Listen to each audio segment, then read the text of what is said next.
first draft to me is going to give us so much more clarity about what we can expect from these two teams, because what we saw against the European teams, I don't know if they're going to follow it. I do think that T1 is committed to shifting their style somewhat because of the fact that they lost in finals, as we are hot dropping into draft. We are straight in here. All right, let's give you the fast rundown of the bans. Lucian, Nautilus, and Lulu have all been taken away by Gen G. K'Sante, Maokai, and Vi all removed by T1. First pick, Ari, to come in here for Chovy. He's been absolutely destroying on that pick. There is FaZe's signature. Aphelios, of course, it's Gumiyushi's signature as well, but FaZe has played double the amount of games on this champion than his second most played. It definitely feels like we're getting that split, though, with T1 again kind of going towards, hey, we want big, beefy front line with a hyper carry in the back line, at least having a bit of that range advantage as well. Whereas you look across at Gen G, this seems to be more the style, right? Take the Ari, play for the strong mid jungle, and then see if you can have FaZe pop off in the later portion. And after the Nidalee incident that Gen G had with Peanut unable to pick up a win, maybe taking a page out of Konami's book, going back to Wukong. If you watch the LCK, this is of course no surprise. Peanut was the one who prioritized his champion above basically everything else for the entirety of playoffs and even a large part of the split. And even though the nerfs have come in, we saw yesterday that what the champ does well, which is mid to late game team fighting, is where Peanut excels, and we'll go back to that now. Yeah, now I'm curious to see exactly what the ban phase is going to be like. I'm thinking you might try and get rid of things like, say, a Blitzcrank or a Thresh here, because you want to try and take the Thresh here for carry, but not actually going to be the case. Malphite going to be taken off the board, so just making sure again that they can have the better front line when it comes down to these fights. And I think if you're a Gen G fan, you're kind of okay with that, because Doran has not been able to win on the Rock since the playoffs began in the LCK. So kind of all right with it, but still going to stop that wombo combo from coming through. Now, Gen G thinking about their couple of bans moving into this one, and there is Owner's Nidalee. There are two different Nidalee players in this particular match, and there's one of them that's a bit scarier than the other. Yeah, I really like the respect paid towards Owner, and with what we've seen right now, barring a mid-Cyan flex and any going towards the support, which is still a possibility, it does look like T1 is following the path that we saw them take in the first series, where they're going in hard on 5v5 team fighting. The Annie, when it comes to the engage power, really, really big as well.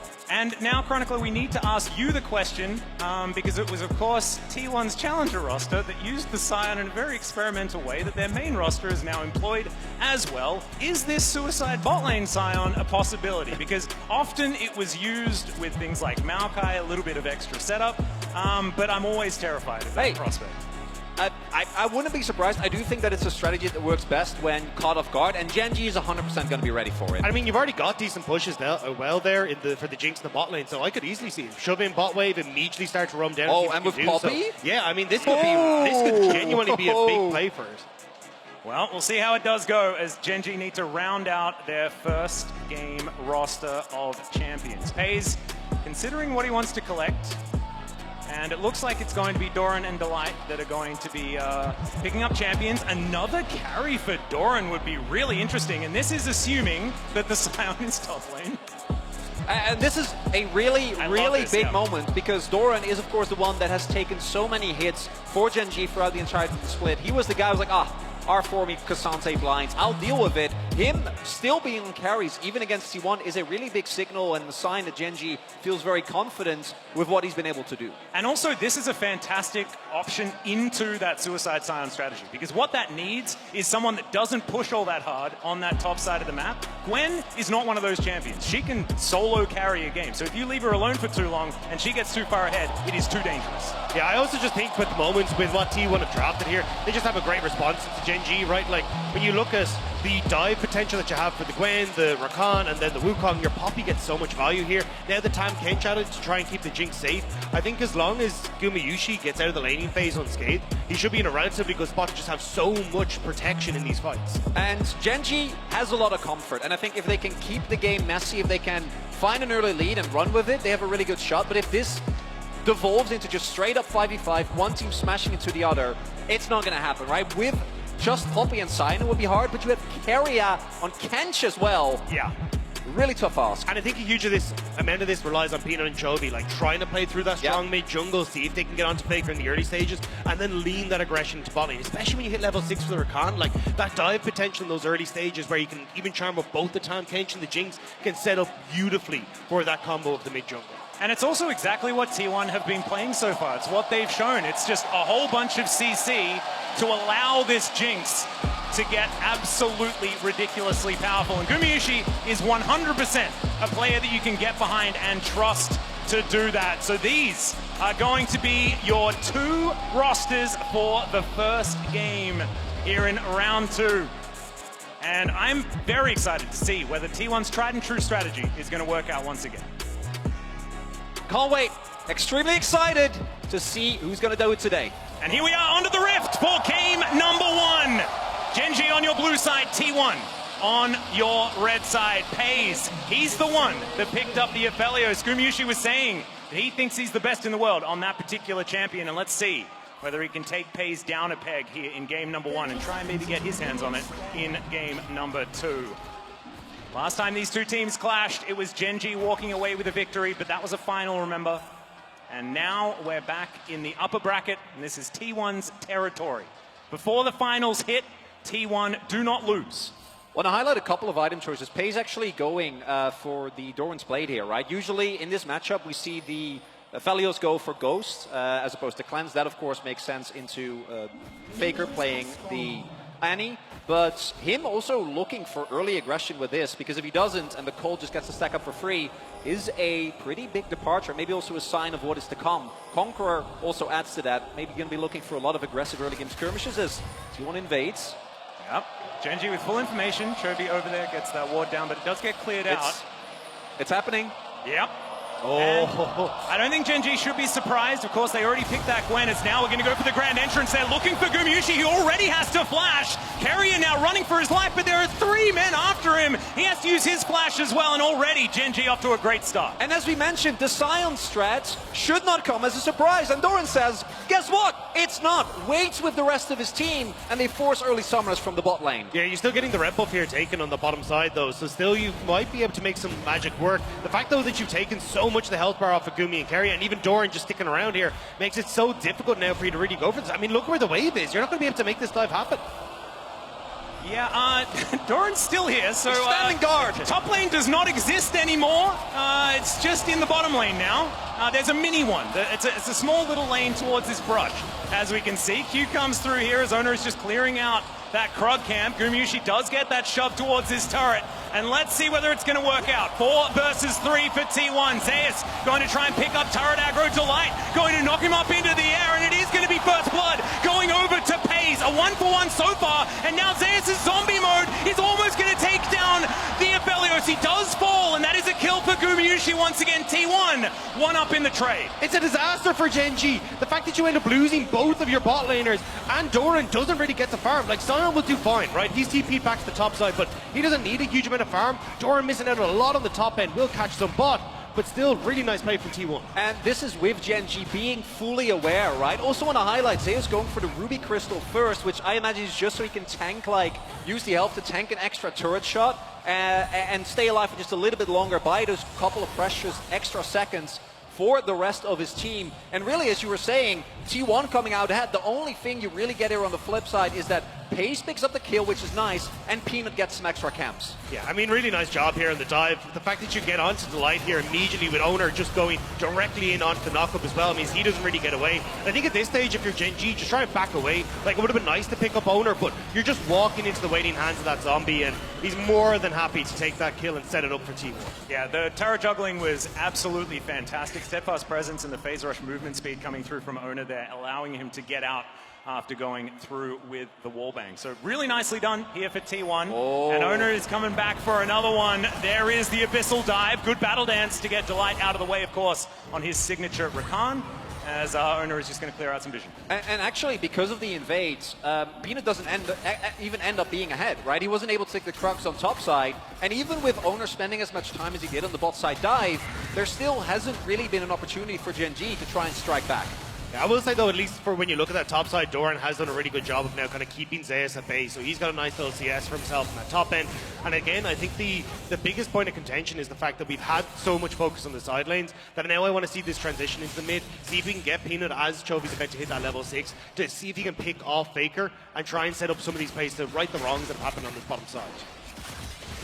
Well, as we can see, Gold not really showing too much difference between the two squads. Gen.G losing out in that bot dive, but with the Gwen being able to contain the Scion so effectively, we should be moving towards a mid-game on pretty even footing. Dragon's going to be the next little question mark here, as it does spawn in 2 seconds' time. Cloud to start us off. No Cloud Souls for my first game. It's a bit sad.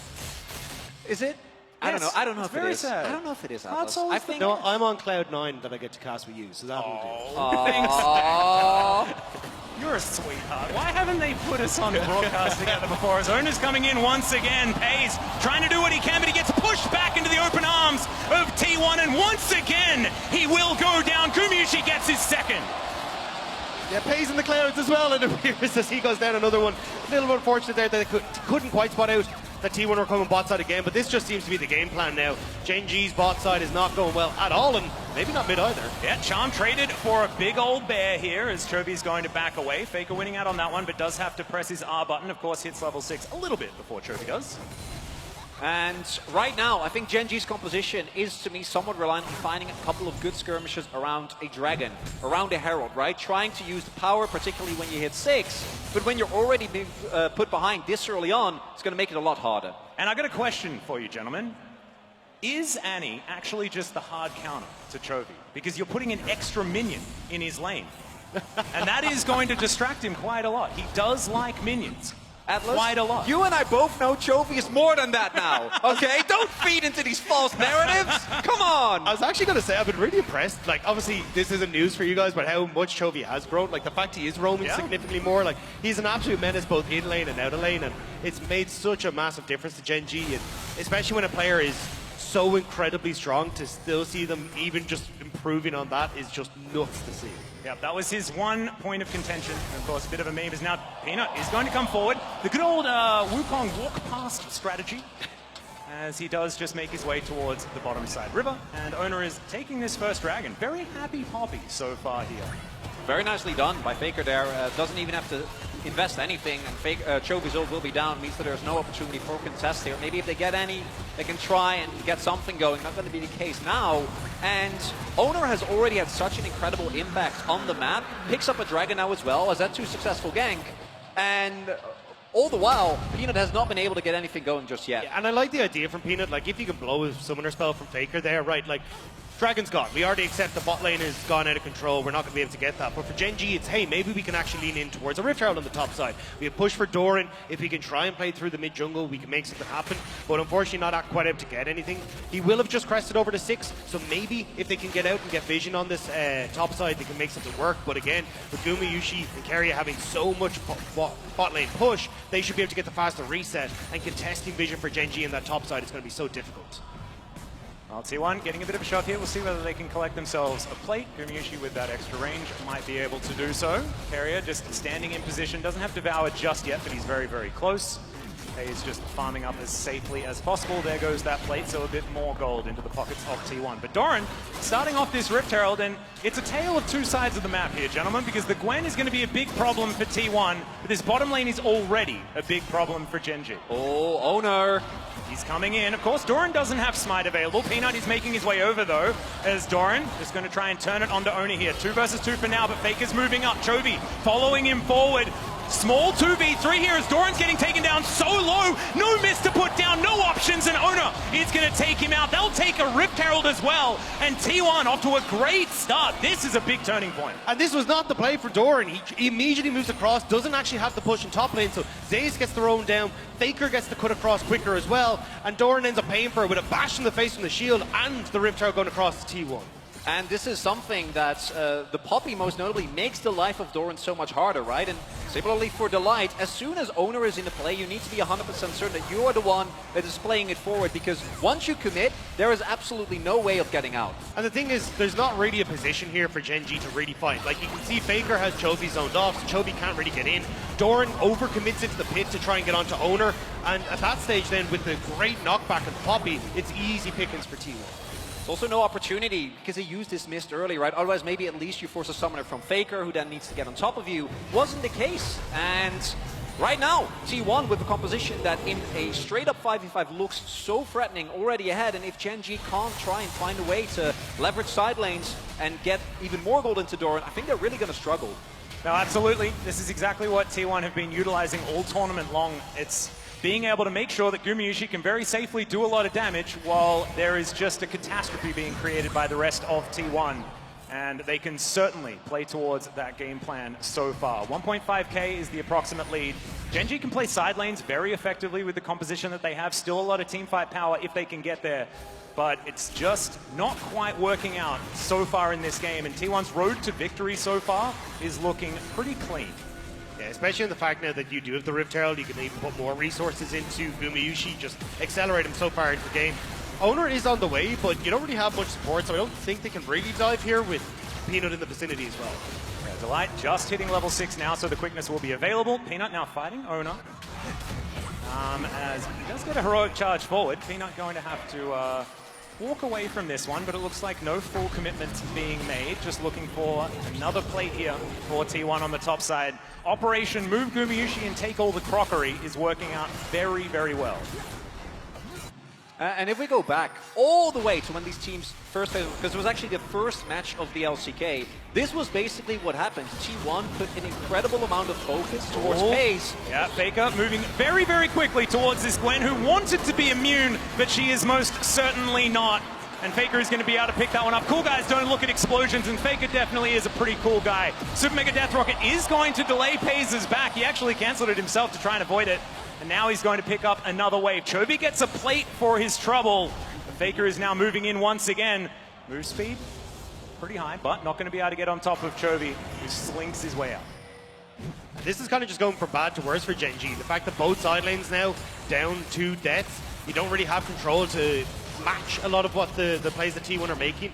And again, you've got Dragon in 30 seconds time, so Owner about to move into the mid lane. He'll pop down the Rift Herald, guarantee that they get control over mid priority and can even move down. And look at Faker, he's got push and bot as well, so full control right now for T1. And with these side lane picks in particular, Doran snowballing looked like the only angle that Gen.G was really given after how the early game played out, with the attention towards bot side, the gank mid not working out. But with T1 then shifting his attention towards him, Gen.G is just kind of left scrambling as it's getting low. That Delight going in, does find the charm, but the Devour is going to be utilized here from Carrier. A long cooldown, but is going to keep Gumayusi safe. Actually really big for the Dragon fight though. The fact that you don't have that ultimate available is going to be very, very nice, and you can actually try and see if you can make some plays. The Light held onto his ultimate, so I think Gen.G, you can already see, might be looking to see if they can contest this a little bit with push and bot, and the reset now coming through for Paze with the Gale Force picked up. Oh, just that's big. I was just about to talk about it, because Gen.G, a couple of mythics are still missing, right? Riftmaker for Gwen, extremely important. Sunderer for Peanut, not quite there, but with this Gale Force on Pace, maybe they want to try and fight here nonetheless. Could be an opportunity. Doran does have the push on the bottom side as well. Faker dealing with that wave, but Gen.G has started off this Dragon. T1 looking to come through for the pincer as Faker is moving his way over as well. Paze looking for a flank angle on the Aphelios. An odd decision. We'll see how it does work out. Zeus in that front line trying to work things out. Doran puts down his mist now. T1 just patiently waiting that one out, but the quickness is huge onto 3.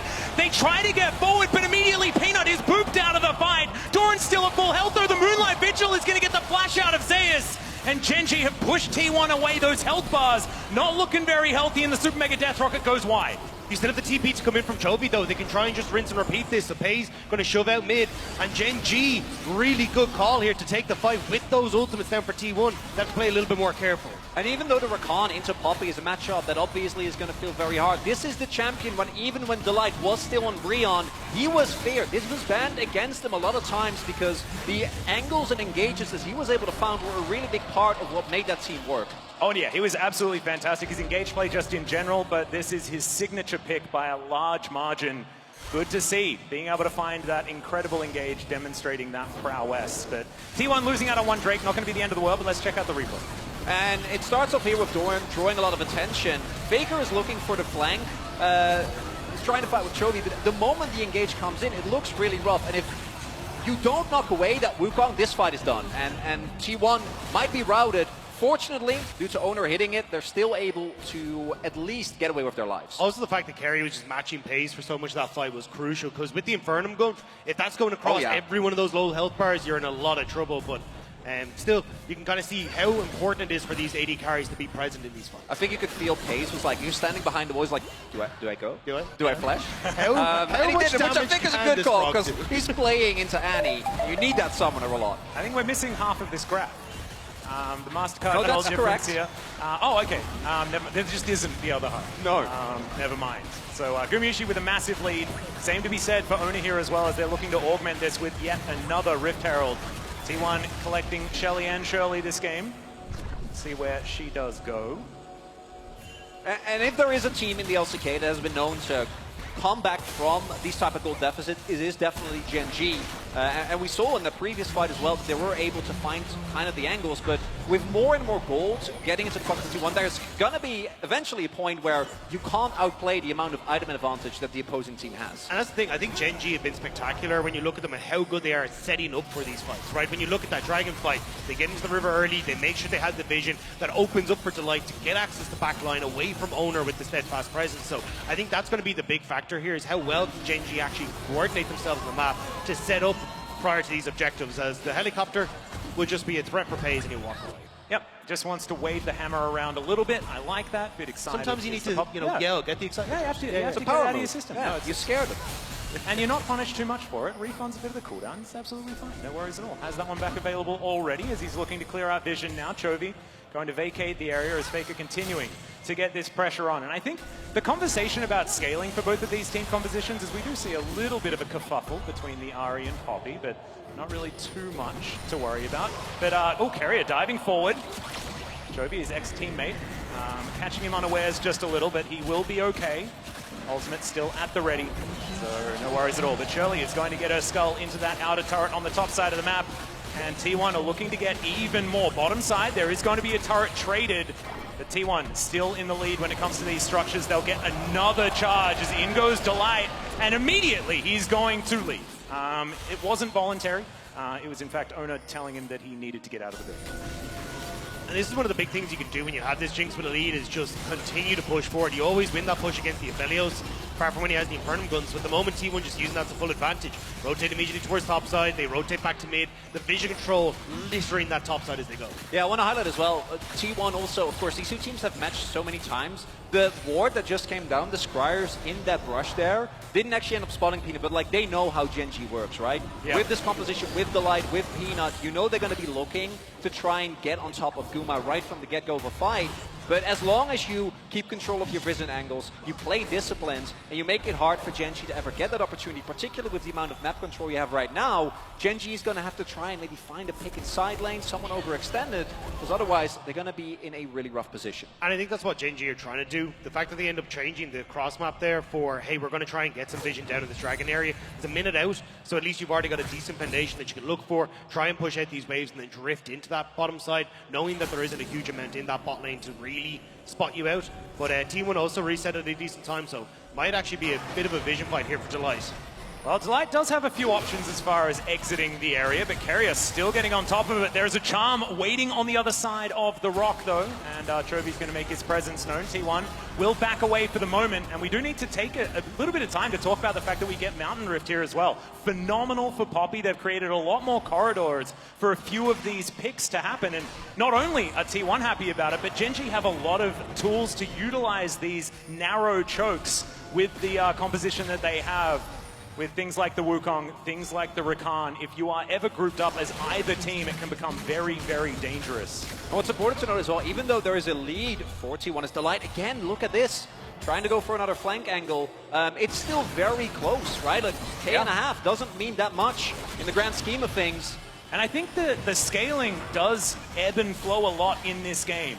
Right now, it's aiming towards T1, but the ultra late game should be Gen G favored with the fact that this Gwen in a side lane is going to be so difficult to deal with. Gen G looking for an opportunity now. Teleport to the back of the pit here as the Poppycopter is getting channeled. It's going to miss, though, and this is going to be an honest 5v5. Stolen away by Peanut. They collect the first Mountain Drake. Moonlight Vigil does connect. Chovy looking for an opportunity, but already Peanut's being taken down. The Devour utilized perfectly. Guma grabs another kill for himself. As Doran, he was in the mid lane that entire time.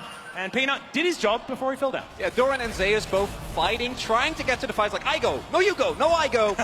Neither of them end up joining it, and Gen G trade 2 kills, but do pick up a Mountain Drake. Yeah, it was heartbreaking as that fight kicked off. Delight ended up going over the wall, gets spotted by the pink that it cleared out his vision initially, and then he ends up having to reroute himself back into where the rest of the team was. But just a decent fight from T1. I was a little bit nervous for Gumayushi as Chovy came over that wall. I was like, all right, well, goodbye to your AD carry, but unfortunately they just don't have the follow-up already in position there. You can see Pays is trying to make his way down to the rest of the team. Oh, actually, interrupt by Zeus onto the interruption.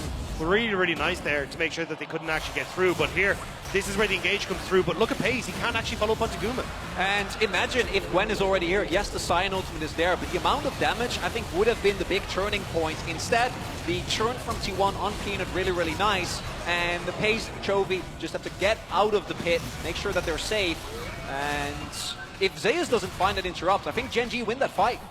Yeah, very cleanly done here from Zeus to make sure that that Gwen was not involved. She is so much the win condition here for Gen G. T1 recognizing that, playing it out effectively, but still losing out on the Drake, which could actually be big. His steadfast presence a little bit late there from Ona.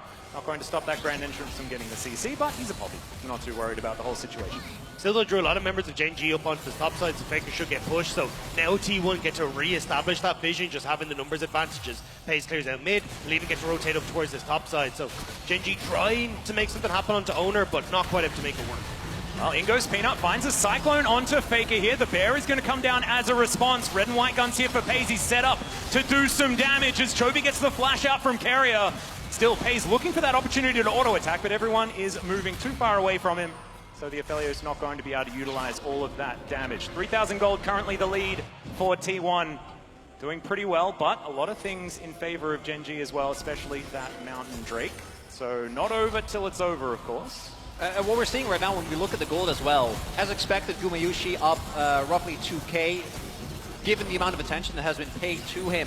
Very understandable, but the big difference is T1 have actually been able to utilize Guma being fed, whereas for Gen G, Doran has either been focused down, ganked, or in this case, didn't even get to join the fight. And as long as that doesn't happen, I think Gen G, they can hold on, but they can't actually shove back against T1. And the thing is, you don't even really get to use Doran in the side lane particularly well because the push is but TP now. Yeah, and Infinity Edge is now done as, okay, Chovy could be in trouble. Does have to flash away from the train, but there are a lot of different problems for him to deal with. He gets knocked up, smacked into the wall, and Faker is going to be able to lock down the kill on his opposite number. T1 just catching Chovy in a side lane. Gen G tried to respond to mid, but not quite able to get onto the tower, and now, here we go! Yep, the Abyssal Dive does come through, gets a decoy, but not the real Peanut. He's going to be able to make it to safety as Doran getting himself with the rest of his team. 4 versus 5, the Baron now an option. Started up here for T1, 22 minutes, a little bit late for a T1 Baron, but they'll take it as Peanut is still there. They're going to look for a turn as Chovy has teleport available. 10 seconds on him coming back into this fight. T1, they know it. They want to try and get this turn soon, but the knock up onto Zeus. He's taking so much damage here from Gen G, but it's a phenomenal ult from Ona, and they will secure the Baron. This guy's Poppy has been absurd this game. And even when Gen G is looking for an opportunity to fight, to actually try and out-team fight T1, they're not given it. With the disengage from Owner there, T1 stay cool, calm, and collected. No possible way for Gen G, and now they lost the Baron. They did, and it's just so interesting that it's Owner's Poppy here as well. When Peanut versus Owner was being spoken about a year ago, it was the fact that Peanut was so good on Poppy, and Owner hadn't really employed much Poppy play, and this is a complete turnaround from that whole situation. Really impressive here from the T1 jungler. Of course, has played a fair bit of Poppy in the past, but it was never really his signature. And so T1 utilizing that very effectively for now as they look to push down on the last remaining outer turret here. Should be able to easily collect that, some more money into the back pocket of Gumayushi, who already has 3 full items complete. This is a very happy Jinx.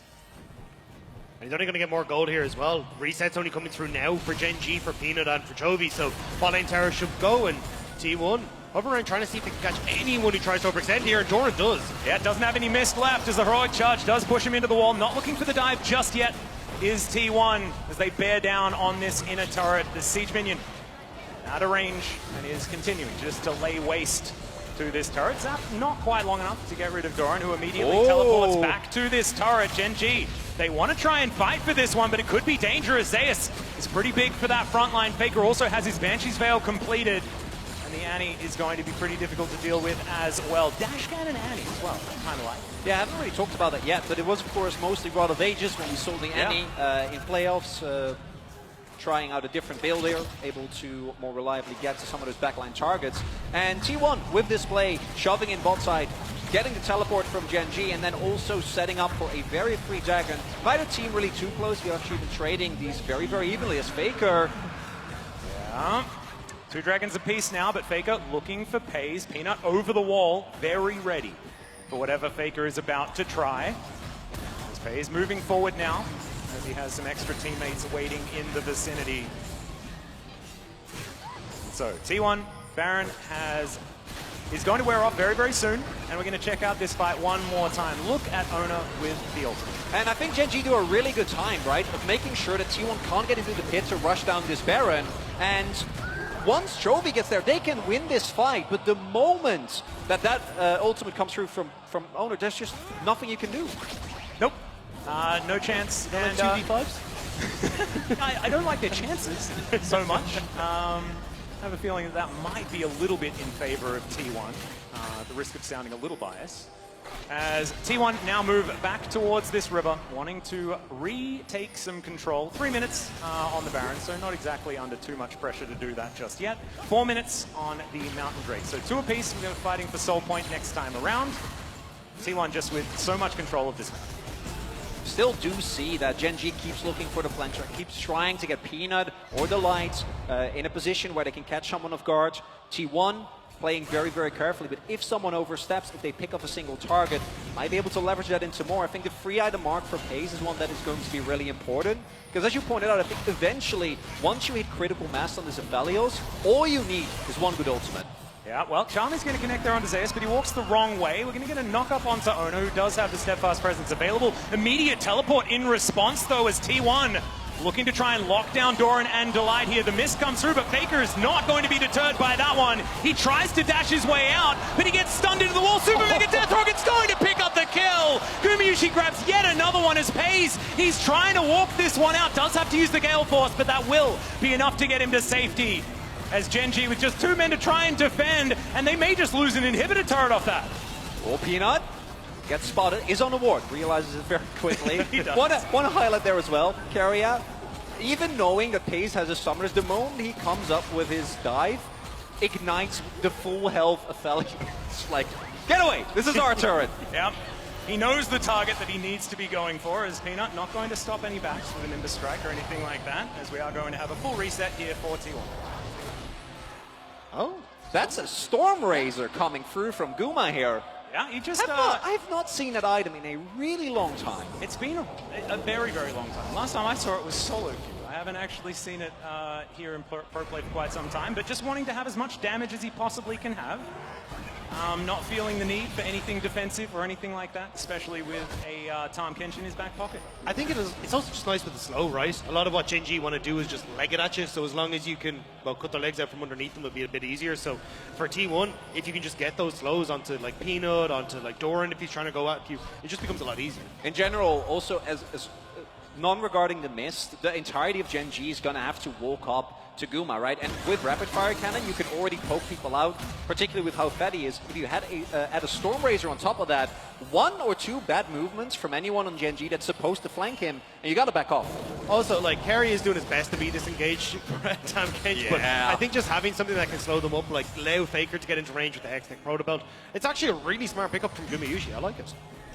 Well, we'll see how it's going to work out as this game continues. T1 waiting on this Baron, about 12 seconds for that one. Gen G in the area as the side lane. Zeus just trying to keep Doran at bay and just needs to kill the minion waves. That is going to be his strategy. Has his Sunfire Cape and Jack Shows completed. Yeah. He's a pretty happy Scion. So it's 2 damage items against 2 damage items. Yeah, no, he's even actually... trade. I have a feeling that, in fact, Zeus might just do more damage. Because Sunfire Cape, as I've learned from Orcs, is just a broken item. I've been completely indoctrinated into the Church of Sunfire Cape. Can I just say, from coming from the LPL and Oxford, I'm so jealous you get Ox ranks. They're like my favorite thing. They're so much fun. Well, it's all about Abyssal Mask Sunfire Cape now. That is what Orcs is on. He can let us all know about it during the Analyst Death segment after this. But have to see who's going to be able to take this as Okay, that's a Rabbiden's Death Cap done for Faker. Pretty big. That's pretty big, pretty power spike as far as items are concerned. This Annie feeling dangerous at this point in time. 2-0-4 just quietly here for T1's mid laner. Just feeling very, very good.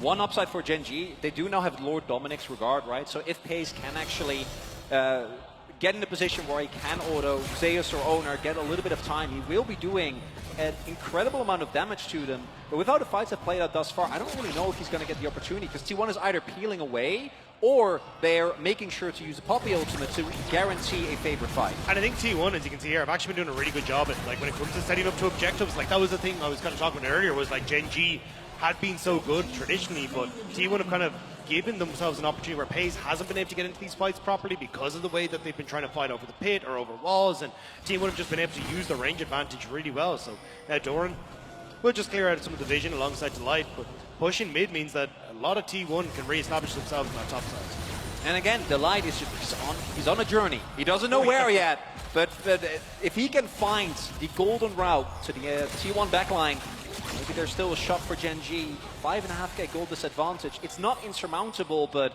unless you get a really good angle, it's going to be very tough. Yeah, it feels like Gen G still have a lot of ground to make up against T1, as Doran's going to dash away from the zap. Charm is going to go wide here. There's a fair bit of poke damage coming down here as T1 just move up this mid lane. They get control and they can just back away towards this Baron. We've seen them do this so many times. Gen G knows exactly what T1's game plan is. There just aren't a lot of great options into it right now, is from what we're seeing. So wanting to get some vision onto the Baron, and they find out that T1 have just lied in wait for a moment, but they'll start it up now. Delight moving in, Keria just trying to be that brick wall as T1 ready for the turn at a moment's notice. The Baron down to 50%, Gen G on the clock for this one. Flame Chompers come forward.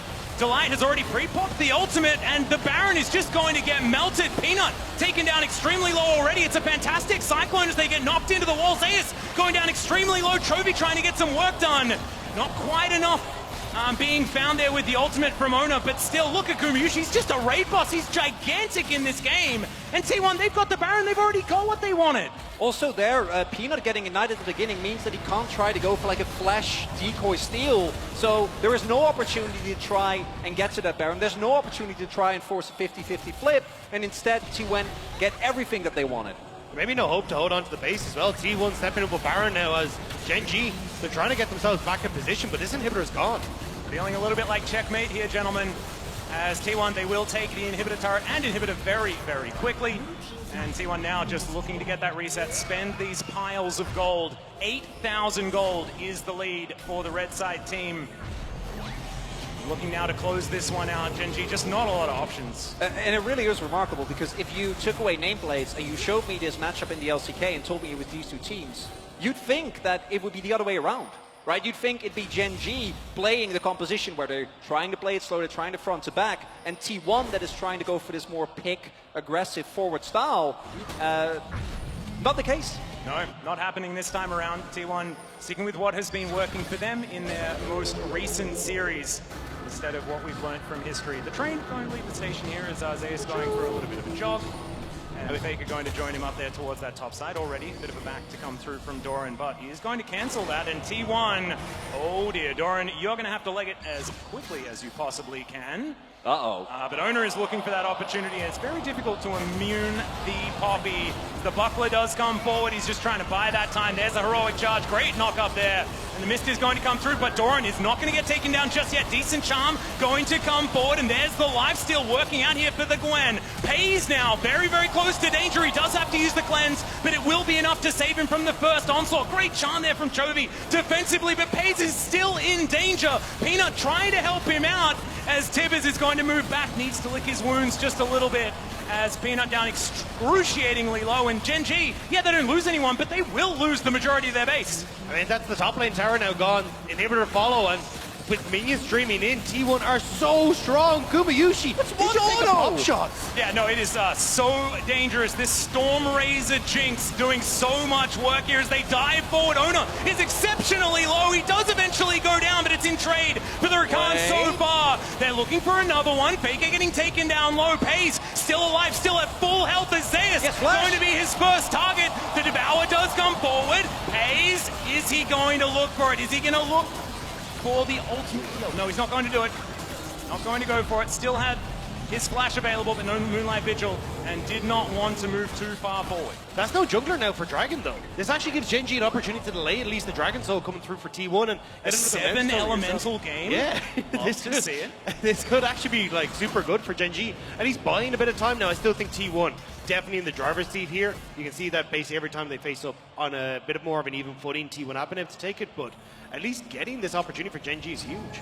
Oh, with T1 already back at the pit, though, I think the most you can get here as Gen G is an opportunity to maybe get a 50-50, right? Try and flip it, as Owner is running down the mid lane. Yeah, Peanut's clone is just going to get stunned up momentarily. Faker didn't invest too much. He's going to be able to charge that one up once more very, very quickly. Owner moving on in now as T1 set up 5 versus 5. Looking to spot Gen G as they try and go for this little steal. Mountain Soul. Devastating for Gen G if it does come forward. Doran gets over the wall, puts down the mist as Owner jumps inside with him. Gen G gonna have to look for a way to try and start this fight now, but immediately Chovy is going to get rocketed out of this fight. Speaking of rockets, that one's gonna go wide, but T1 have gotten their health bars low enough as it is going to be the Mountain Soul secured. Peanut is going to get taken down a little bit late on the steal attempt. And now Battle Dance is going to get Delight to relative safety, but I don't know how safe they are as the grand exit here going to be utilized by the Rakan. But Pays, that's the wrong direction. They may have juked them for the moment as they look for the backs, but yeah, not going to get fooled by that one. But still, Owner is going to take a lot of damage and just goes down. Okay, they can just look for it one more time. Yeah, they're going to have to try and get back because instead T1 are just going to look to win the game. The old Owner for Nexus trade going to work out here as Pays going to get yet another kill. They're going to start the back yet again. Gumayusi, you need to hit this Nexus as they are going to spawn relatively soon, but no, he was under no real pressure. He just needs to turn and get the last few autos, and T1 will take game 1. An incredible start in game 1 for T1. The fact that they're able to get so much control so early on that bottom side, and again, this composition that's built around Gumayusi, we've seen it before, and it looks absolutely exceptional in the hands of T1. Want to highlight as well that one of the big pressure points that a lot of teams have gone for, right, if you are focusing towards that bot side, is the top lane. But as we saw, the Cyan did fall behind early, which generally doesn't matter. Into Gwen it can be a problem, but then with Doran also being shut down early, not being allowed to snowball, because he was sitting on double CS, it was like 60 against 30, he was stacking a call, but then after the repeated ganks, I think Zeus was able to just get back into the game, and then when we got to the straight up 5v5s, it was impossible to play out. And I like the idea coming through from Doran where it's like, hey look, if we can try and match this suicide zombie on the bot side, maybe we can make something work, but